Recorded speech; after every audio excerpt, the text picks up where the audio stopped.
Hi, my name is Jesus. I'm here with Mr. Adkins. The date is December 5th, 2024, and we are recording this interview in Chicago, Illinois. First question, how do you describe the perfect day when you were young? When I was young, I would probably describe it as one of those summer days where you didn't have school. You got to wake up whenever you wanted.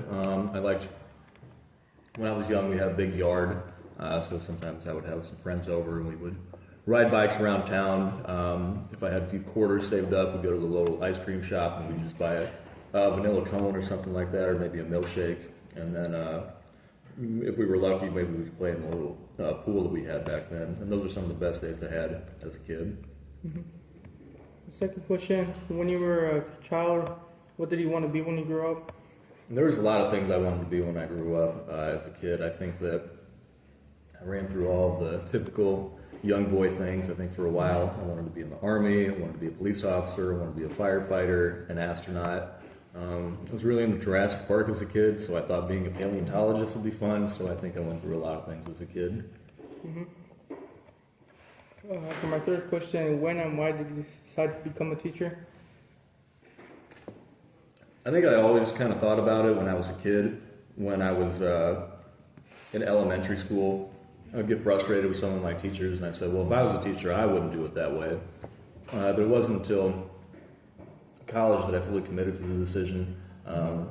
It's something that for a long time I've really believed in, a quality education. I think that it's something that it's important for every young person growing up, and they deserve somebody who cares about the education that they receive. My fourth question is, how would you like students to remember you? Hopefully they remember me as someone who actually taught them something. I do want to be known as a kind teacher. Being the cool or fun teacher has never really been important to me, but I do want to be someone who teaches like kindness and empathy, and someone who can maybe read a little bit deeper into things. My fifth question is, tell me about your first day as a teacher. First, I began my teaching career outside of subbing and student teaching as at an alternative school. And my very first day, it was all very bizarre. It was all very new to me. It was my first time in Chicago as well, and immediately seeing just how disrespectful and disobedient the students were. It was very scary, and the first day I was like, I can't believe I'm doing this. But it's something that made me really appreciate that, again, education for all. So it was very scary, and I couldn't believe I was doing it, but I'm glad I stuck it out. My sixth question is, what is the best part of your job? The best part of my job is when students really get into the literature, and they really can kind of connect it to their own life, and they can kind of see their lives, or they can see day-to-day life in something that they read. And then they can see that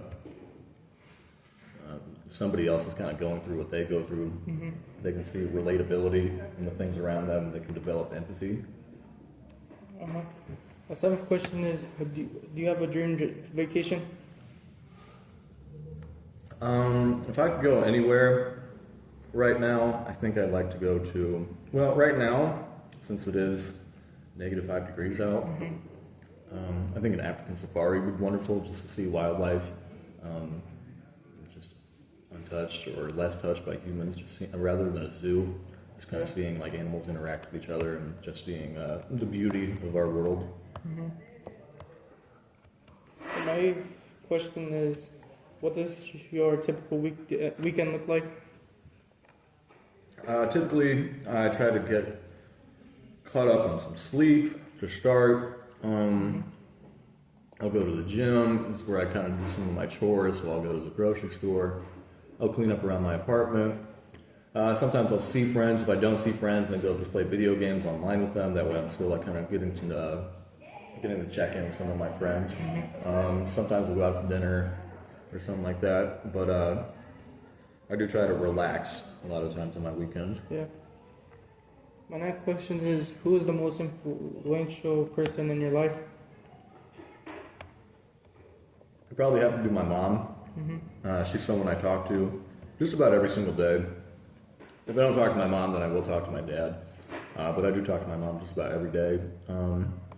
She's just someone who's like imparted her wisdom in me throughout my entire life, and there are certain things that like I say pretty frequently that I learned from her. So she is someone who will always have an impact on me.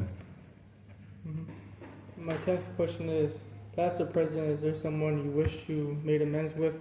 If so, who and why?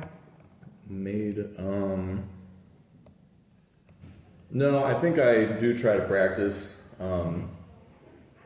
letting people know how I feel at the time. So I think that if I haven't really talked to somebody in a while, maybe it's better for both of us that way. I think that sometimes when you reach out to somebody, maybe it can sometimes do more harm than good. Yeah. And the people who do mean a lot to me, I always try to let them know how much they mean to me.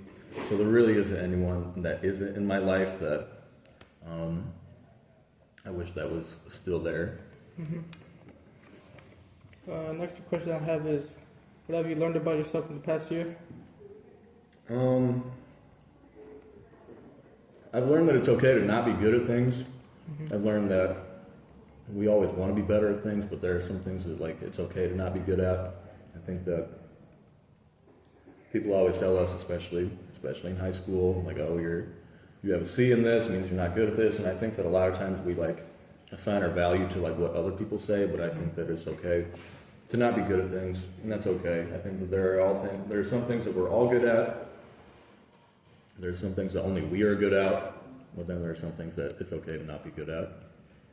And my last question is, what is a moment you'll cherish forever? One that comes to mind, going to basketball games, going to Chicago Bulls games with my dad. That's something it's one of the first times I came to Chicago, and I think that I've always been kind of chasing moving to a city like that, kind of exploring and seeing more of the world ever since then. I think it's always, coming from a small town, I kind of thought that was life for the longest time, but being in a different city and just seeing how vastly different life was, it's always kind of made me want to see more of the world, just to see how other people are living. Well, thank you for your time, and I really appreciate you for sitting down and letting me interview you.